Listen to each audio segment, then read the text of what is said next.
Olá, meus amados irmãos em Jesus, um bom dia para todos nós, uma excelente manhã de sexta-feira.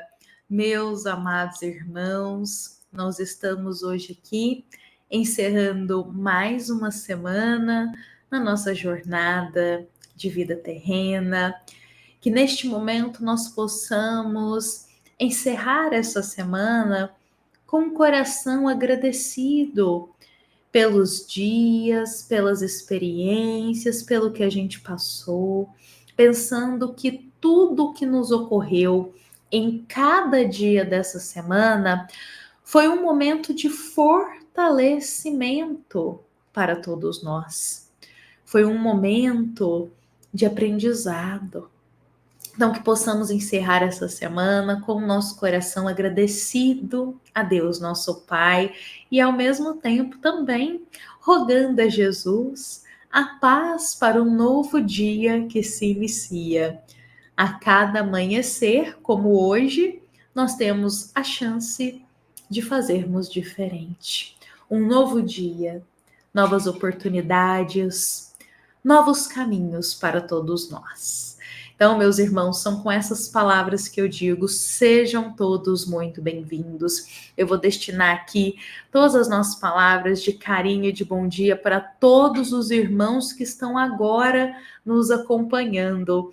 Sintam-se acolhidos, sintam-se abraçados pelo eterno amor de Jesus que nos une neste instante como uma grande família, como a grande família do Evangelho Diário. Meus amados irmãos, hoje eu gostaria de começar aqui a nossa manhã trazendo para todos nós uma pequena palavrinha que talvez já seja até muito conhecida por todos nós, mas vale a pena a gente relembrar ela para os nossos dias. Essa palavra se encontra em Eclesiastes, capítulo 3, em que é nos dito: tudo tem o seu tempo determinado, e há tempo para todo propósito debaixo do céu. Novamente, meus irmãos, tudo tem o teu tempo determinado. E para tudo há um propósito debaixo do céu. Tudo que nos ocorre, tudo que nos chega, tem o seu tempo determinado. Se algo estamos passando em nossa vida, é porque esse tempo, dessas vivências, desses momentos, são necessários para a nossa jornada. E, novamente, tudo tem um propósito para Deus. Tudo tem um propósito. Nada é ao acaso, nada é por mera coincidência, nada é por, como se diz, aconteceu por acontecer. Não. Tem um propósito divino. E que, na maioria das vezes, nós somos pequenos demais para entender. Confiemos em Deus e lembremos: tudo tem o tempo determinado. Tudo tem um tempo determinado. E bom, meus amados irmãos, são com essas palavras que eu convido a todos para a gente começar hoje a nossa manhã do Evangelho Diário com uma reflexão do capítulo 13 do livro Luz Acima. Lembrando que a gente está passando todos os capítulos desta obra aqui, unindo com uma passagem do Evangelho segundo o Espiritismo. Então, meus amados irmãos, este capítulo 13, ele se chama Como Tratar os Médiuns. E, por outras palavras, é como lidar, como tratar essa questão de tratativa, de lidar com o próximo, como tratar os médiuns.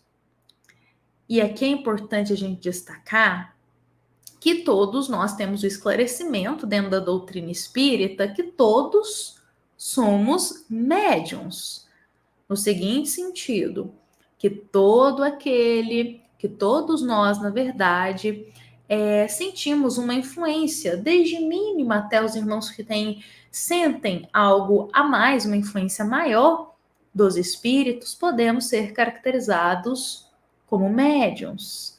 Então, todos somos médiuns. Isso nós encontramos no livro dos médiuns, aliás, essa explicação para todos nós. Todos nós somos médiuns. Na seguinte definição da palavra, de alguma forma a gente tem essa sensibilidade para com os espíritos, essa comunicação com os espíritos. Um exemplo disso, quando nós oramos, elevando o pensamento até mais alto, a gente recebe aquela paz, aquela bênção, muitas vezes uma intuição, uma inspiração no pensamento. É uma forma da gente também ter ali uma ligação com o espírito, uma sensibilidade. Da mesma forma para o outro lado. Muitas vezes a gente está perturbado um dia, a gente começa com umas ideias meio erradas. Podem ser inspirações de espíritos que ainda se comprazem no mal e que por ali ficam soando ideias que já harmonizam com o nosso coração, que a gente já dá abertura para aquilo. Também é uma forma da gente ter uma sensibilidade. Então, todos nós temos, num grau pequeno ou grande, uma sensibilidade para com o mundo espiritual. Só que aqui, hoje, eu quero convidar a todos, porque Humberto de Campos vem nos falar sobre uns médiuns na questão da mediunidade que já foi florescida, aquela mediunidade que foi desenvolvida, aquela mediunidade que já foi educada, daqueles irmãos que têm uma mediunidade ostensiva, que já colocam ela a serviço ali do bem, tá bom? Então a gente vai tratar nesse sentido aqui. Então, meus amados irmãos, neste capítulo, Humberto Campos traz essa questão. Como que a gente trata, então, os médiuns? Sabe aqueles irmãos que têm aquela mediunidade ostensiva que é admirável, trazem cartas psicografadas, irmãos que trabalham com atendimento fraterno, irmãos, nós temos muitos aí em todo o Brasil, aliás, que recebem espíritos, estão ali, às vezes, cirurgia espiritual, sabe essas mediunidades que destacam, às vezes, aos nossos olhos? Pois bem, como que a gente lida com isso? Como que nós, espíritas, tratamos esses médiuns? E aí Humberto de Campos, ele diz o seguinte para todos nós. Esse médium trata-se de uma personalidade encarnada, com obrigações de render culto diário à refeição, ao banho e ao sono comum. Deve atender à vida em família, trabalhar e repousar, respeitar e ser respeitado. Humberto de Campos nos diz claramente como tratar esses médiuns. Bom, primeira coisa, enxergar eles como alguém que está encarnado, um espírito que está encarnado, uma alma, então. Enxergar eles como alguém que está encarnado, assim como todos nós. Entender que é alguém que precisa se alimentar, precisa tomar banho, que precisa também dormir, alguém que também tem os seus deveres com a família, alguém que tem que trabalhar na vida material, alguém que também tem que repousar, alguém que tem que respeitar e também ser respeitado. É assim que o Humberto de Campos nos diz. E é essencial isso aqui que ele diz. Porque muitas vezes, isso é uma reflexão que ele traz no capítulo, diante desses médiuns, com essa mediunidade muito ostensiva, nós, espíritas, e isso é pra gente que ele fala, nós colocamos esses médiuns em um pedestal ilusório, exigindo regalias desses médiuns, exigindo, às vezes, total atenção, achando que esse médium não pode passar por problema, esse médium não pode descansar, esse médium não pode nem se alimentar, ele tem que ficar o tempo inteiro só ali, trabalhando com a mediunidade dele. Às vezes a gente enxerga assim, e isso eu estou dizendo para todos nós espíritas, porque isso é uma reflexão que Humberto de Campos nos convida a fazer. Aí nós vemos um médium por aí trabalhando a serviço do bem, um trabalho magnífico, aliás, assim, admirável mesmo, um médium abnegado, e a gente começa a exigir perfeição desse médium. Ah, ele não pode errar, ele não pode sofrer, ele não pode ficar enfermo, ele não pode nada agora, porque ele é médium, porque ele trabalha para Jesus, então ele não pode. Pode nem ter tempo com a família dele, não pode repousar, tem que estar sempre pronto para atender todo mundo. Se alguém chega de madrugada na casa dele, ele tem que atender. Se alguém encontra com ele na rua, ele tem que atender. Ele não pode mais ter nem tempo com a família dele, nem para o descanso dele ele pode ter tempo. Nem para trabalhar materialmente. Tem que viver em prol da mediunidade dele. E aí a gente coloca ele num pedestal, e Humberto de Campos que diz isso. A gente começa a exigir dele total atenção. Ah, porque ele tem que me dar atenção, porque ele tem que tirar horas para poder ficar me ouvindo, para atender. Tem que esquecer completamente dele. Nós espíritas fazemos isso com muita frequência, com muita frequência. A gente quer exigir dos médiums, e aqui novamente eu estou colocando, sobretudo, médiums ostensivos com, às vezes, uma mediunidade, por exemplo, igual a psicografia. Tem muitos médiums que trazem cartas e cartas psicografadas, tão lindas, tão belas, e às vezes a gente está ali e exigindo, não, tem que ficar 3, 4, 5, 10 horas ali psicografando, porque tem que atender a todos, tem que esquecer de si, e é tudo isso. A gente começa a colocar o médium num pedestal de perfeição, e a gente se esquece exatamente isso que Humberto de Campos diz. O médium é alguém encarnado. E ele tem a obrigação, como qualquer um, ele tem que se alimentar, tem que dormir, ele tem que tomar banho, ele tem os deveres com a família, ele tem que trabalhar também, ele tem que repousar, ele tem que respeitar e ser respeitado. Não é porque tem uma mediunidade ostensiva que não tem. A gente se esquece que também é um espírito encarnado, que também tem suas tarefas para cumprir, assim como todos nós. Como todos nós. E eu digo isso porque eu queria até trazer uma história que eu acho que é perfeita para esse momento. A história se encontra nesse livro aqui, que também é de Humberto de Campos, aliás. Essa história se chama, esse livro se chama Novas Mensagens. É uma história que nós encontramos no capítulo 4. Esse capítulo 4 se chama A História de um Médium. E eu quero contar essa história para a gente hoje, a história desse médium, para nós espíritas, ampliar um pouquinho o nosso olhar, como nós enxergamos e tratamos os médiums, até porque é a reflexão que Humberto de Campos nos convida a ter. Então, aqui, nessa história, Humberto de Campos nos conta sobre um homem chamado Azarias, que há muito tempo atrás aqui na Terra começou a florescer a mediunidade dele. E Azarias, ele era um homem simples, um homem humilde, ele trabalhava como operário, fazia o servicinho dele no campo material, recebia o dinheirinho, cuidava da família dele. Azarias era muito querido. E quando a mediunidade dele começou a florescer, ele colocou o seu tempo também a educar a tua mediunidade. Então ele trabalhava boa parte do dia e nas horas trabalhava no serviço material dele, como operário. Ficava o tempo com a família dele, com as tarefas que ele tinha com a família, e nas horas de folga, ele se dedicava à casa espírita, aos trabalhos, no bem, desenvolvia a mediunidade dele. Só que o tempo foi passando e a mediunidade de Azarias começou a chamar muita atenção, porque ele começou a receber assim, a trabalhar com espíritos que eram médicos, que já tinham desencarnado. E a mediunidade dele, justamente por isso, por trabalhar com espíritos que eram médicos, ajudava muitas pessoas ali com receituários, enfim, é isso que é nos contado aqui. Ele começou a chamar muita atenção.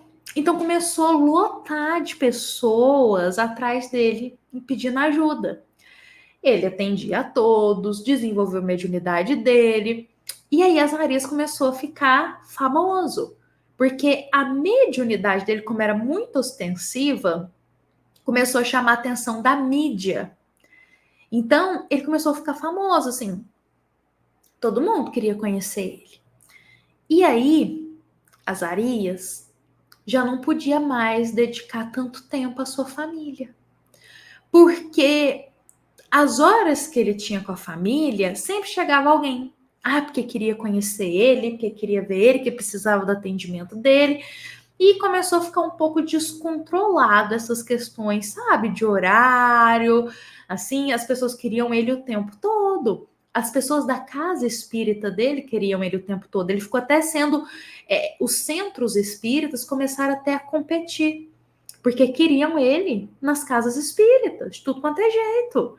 Então, todos queriam Azarias. Então, o tempo foi passando, ele já não tinha mais tempo para a família. Ficava só lá, na casa espírita, trabalhava como operário, depois servia na casa espírita. E aí as pessoas começaram a colocar Azarias num pedestal. Ah, Azarias, você não precisa trabalhar, não. Para que trabalhar? Dedica sua vida só à mediunidade. Ai, Azarias, você merece coisa melhor, você merece mais coisa. Porque você tem... Ai, porque você é isso, porque você é aquilo, e aquela enxurrada de elogio, elogio, elogio. Azarias foi de humilde, ele era humilde, mas ele foi crescendo assim, falou: nossa, é verdade, né? E aí o que começou a acontecer? Azarias começou a faltar do serviço material dele. Ele já não ia todos os dias, já tinha muitas faltas, porque sempre aparecia alguém que precisava, alguém que queria, e ele lá, atendendo a todos. Ficou muito famoso, centros espíritas, assim, disputando, porque todos queriam Azarias ali para fazer um atendimento. O tempo foi passando.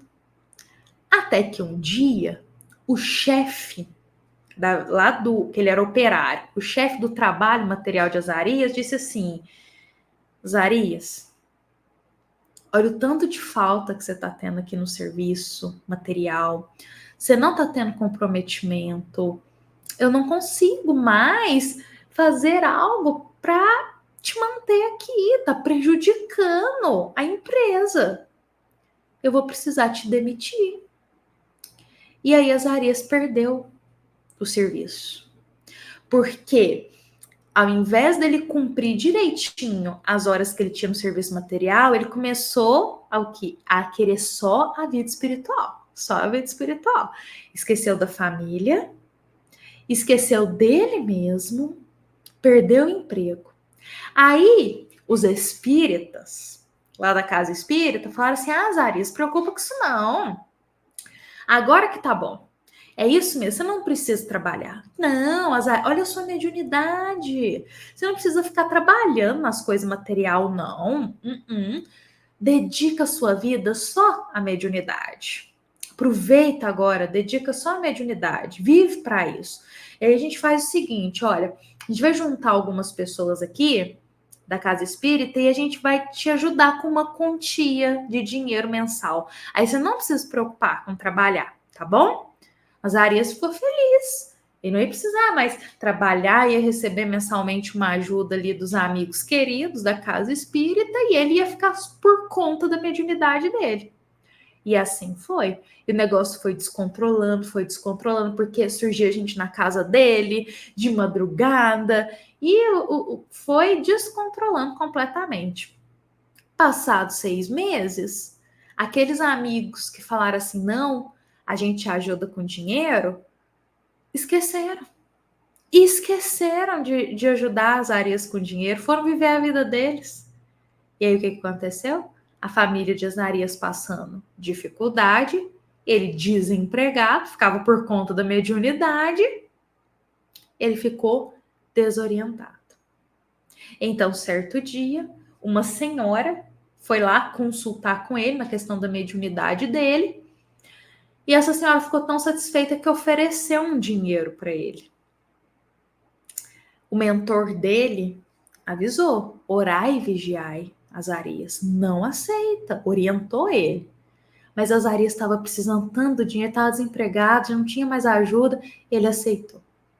Ele aceitou o dinheiro. E daí para frente foi ladeira abaixo a mediunidade de Azarias. Ladeira abaixo. Ele começou a receber dinheiro por aquilo, dizia que precisava, que estava desempregado, os bons espíritos se afastaram dele. E, meus irmãos, aí foi gerando só perturbação na vida dele, perturbação, perturbação, perturbação, a família se afastou, ele ficou sozinho, revoltado e terminou com a mediunidade desviada. Totalmente desviada. E aí aqueles espíritas da casa espírita que ficavam exaltando demais a mediunidade dele, viraram as costas para ele nesse momento. E ele termina sozinho. E aí Humberto de Campos termina essa história dizendo assim: na verdade, isso aqui é um diálogo lá do mundo espiritual, que é dito assim: o maior inimigo dos médiuns está dentro de nossos próprios muros. O maior inimigo dos médiuns não é das outras religiões, meus irmãos. Não são aqueles que não acreditam, não são aqueles que duvidam. O maior inimigo dos médiuns são os próprios espíritas. Porque ele fala, são os que estão dentro dos próprios muros da nossa religião. Eu acrescento aqui, são os próprios espíritas. E aí eu linko, olha essa história, eu linko com a própria reflexão de Humberto de Campos do capítulo de hoje. Porque Humberto de Campos diz claramente para todos nós, neste capítulo de hoje, do livro Luz Acima, nós, espíritos, a gente coloca os médiums num patamar, a gente acha que eles não podem sofrer, não podem passar uma enfermidade, não pode passar uma dificuldade na vida, porque é médium. Ah, porque tem que sempre atender todo mundo, toda hora, tem que sempre estar pronto, tem que sempre estar bem na vida, tem que estar sempre feliz, tem que estar sempre de bom humor, não pode errar em hipótese nenhuma. Tem que largar tudo, abandonar a família, abandonar o emprego, para ficar por conta da mediunidade. E aí hoje a gente tem a seguinte lição, que as coisas não são bem assim. Não são bem assim. Nós sabemos no Evangelho segundo o Espiritismo, capítulo 26, item 7, em que é nos dito que a mediunidade, ela é uma faculdade divina e que deve ser exercida com maior respeito, com maior dedicação. E que a mediunidade, ela não pode se tornar uma profissão. Não pode. Então, todo aquele que se coloca a educar sua mediunidade, a desenvolver a tua mediunidade, irmãos que têm mediunidade bem ostensiva mesmo, tem que compreender que isso é uma parcela da vida. E que há outros campos que não podem ser deixados de lado, como a família, o estudo, como o trabalho na vida material. Não se pode querer abandonar a família, o trabalho, os estudos, falar, vou viver agora só da mediunidade. Não. Porque a mediunidade, ela é importante, mas ela é uma parcela. E tudo tem que ter o teu tempo certo para ser desenvolvido, para ser trabalhado, para não, como se diz, virar algo igual aconteceu na vida de Azarias. Só que aí tem uma coisa, Azarias, ele começou a ficar meio assim, na mediunidade dele, porque os próprios colegas espíritas ficavam falando para ele, não, você precisa trabalhar, não pode ficar doente, não pode fazer nada, tem que estar o tempo inteiro aqui, ó, na casa espírita servindo, esquece de tudo, fica só aqui. E ele fez isso. E aí o que aconteceu? Ele esqueceu da família, largou o emprego e no final das contas também teve a mediunidade desviada. E aí um ponto para todos nós pensarmos. Todos aqueles irmãos que vêm realmente com o dever de desenvolver sua mediunidade de forma ostensiva, tem que compreender que são espíritos que também estão aqui encarnados. E que não podem deixar de lado a família, porque também tem deveres com a família. Não podem deixar de lado os compromissos, muitas vezes materiais. Eu gosto sempre de lembrar de um grande exemplo para todos nós, que é Chico Xavier. Ora, meus irmãos, Chico Xavier, exemplo de uma mediunidade ostensiva para todos nós. Chico trabalhava, tinha um servicinho dele material, trabalhava o dia inteiro, cumpria o servicinho dele e no final do dia, quando ele saiu do serviço, aí que ele ia dedicar ali nos tempos de folga dele ao serviço espiritual. E aí, ao mesmo tempo, também gostaria de convidar a todos nós espíritas a termos um pouco mais de compaixão no nosso coração para com os médiuns. Entendermos que eles também passam, como todos nós, por momentos difíceis, por dias ruins, por problemas na família, por enfermidades. Às vezes a gente chega perto de um médium e a gente só quer receber dele alguma coisa. Uma informação, uma carta, algo. Mas a gente às vezes não pergunta se ele está precisando de algo. Exatamente. Se ele está precisando de algo, como que está a família, como que estão as coisas. Se tem algo que também a gente pode fazer para ajudá-lo. Às vezes a gente enxerga no médium ostensivo como alguém que tem que saber tudo, responder tudo e ter tudo ali pronto para a gente na hora. E tá sempre pronto ali para servir. E a gente às vezes não tem a compaixão de entender que são almas que também estão aí na luta para se melhorar, que também tem a sua família, que também passam por dificuldades, que também enfrentam dias difíceis e que nem sempre estão em um dia bom, assim como nós. Assim como nós. Então, meus amados irmãos, levemos essa mensagem em nosso coração. Olhemos para os médiuns, esses médiuns ostensivos, olhemos para eles com mais compaixão. Estão também aí vencendo cada dia, assim como nós, assim como nós. Não cobremos perfeição deles, meus irmãos. Eles também estão aí para se melhorar, para trabalhar, e eu tenho certeza que estão fazendo o melhor que eles podem, o melhor que podem. E a gente espírita, com muita compaixão, vamos também, meus irmãos, estender a mão a eles. Às vezes eles precisam, às vezes nem que seja um copo d'água, tantos atendimentos ali, que é um copo d'água. Às vezes tanto tempo psicografando, aceita um copo de água ali naquele instante. Vamos também fazer a nossa parte. Bom, meus amados irmãos, que a nossa mensagem de hoje possa ser cultivada em nosso coração, que a gente possa entendê-la com um coração simples, com um coração humilde, que eu possa, da melhor forma possível, ter passado aqui as informações desse capítulo de Humberto de Campos. Tenho certeza que se alguma dúvida ficou, eu tenho certeza que Jesus clareia os nossos olhos para conseguir enxergá-las. Meus amados irmãos, esta é uma mensagem da nossa amada Casa Espírita Luiz Gonzaga, da cidade de Luminárias, para todos nós que estamos aqui presentes. Fiquemos em paz, fiquemos com Jesus e que hoje tenhamos um final de sexta-feira, um final de semana, na verdade, abençoado. Nos encontramos amanhã com Jesus. Que assim seja.